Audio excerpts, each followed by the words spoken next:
আসসালামু আলাইকুম সম্মানিত দর্শক শ্রোতা। আজকে আপনাদের সামনে যেই ঘাসটি দেখানো হচ্ছে এটি হলো ইন্দোনেশিয়ান স্মার্ট নেপিয়ার ঘাস। দর্শক শ্রোতা, এই ঘাসটি মূলত ইন্দোনেশিয়া থেকে বাংলাদেশে আনা হয়েছিল আরও 7 থেকে 8 বছর আগে। 7-8 বছর না হলেও 6 বছরের মতো হবে, 5 থেকে 6 বছর হবে।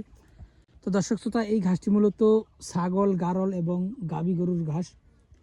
এটি প্রচুর পরিমাণে পাতা হয়। দর্শক দেখেন কি পরিমাণে পাতা হয়, আর এই পাতাতে খুবই দার কম হয় এবং এই ঘাসগুলি খুবই নরম এবং মিষ্টি রসালো ঘাস, যার কারণে এই ঘাসটি পাতা বেশি হওয়ার কারণে ছাগল গারল খুবই পছন্দ করে এবং প্রচুর পরিমাণে খায়। পাশাপাশি গাভী গরুকে যদি এই ইন্দোনেশিয়ান স্মার্ট নেপিয়ার ঘাসটি দেওয়া যায় তাহলে গাভী গরুর দুধ অনেকটাই বৃদ্ধি পেয়ে থাকে। দর্শক শ্রোতা, গাভী গরুর দুধ বৃদ্ধি পাওয়ার অন্যতম কারণ হলো এই স্মার্ট নেপিয়ার ঘাসে রয়েছে প্রায় 22-25% মতো প্রোটিন, যার কারণে এই ঘাসটি উচ্চ প্রোটিন সমৃদ্ধ ঘাস হতে এই ঘাসটি গাভী গরুকে খাওয়ালে গাভীর দুধ অনেকটাই বৃদ্ধি পেয়ে থাকে।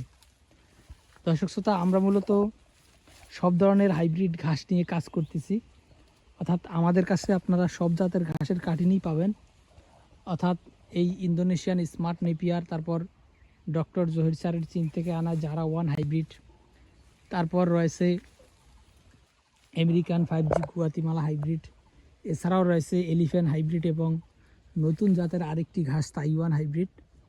এছাড়া পানিতে চাষ করা হয় অজানা হাইব্রিড এবং জার্মান হোয়াইট।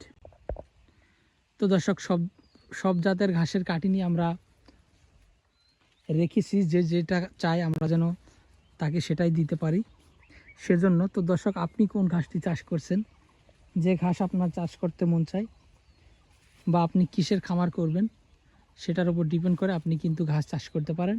তো দর্শক, সব জাতের ঘাসের কাটিংই রয়েছে, আপনি চাইলে যে কোনো ঘাসের কাটিং সংগ্রহ করতে পারেন।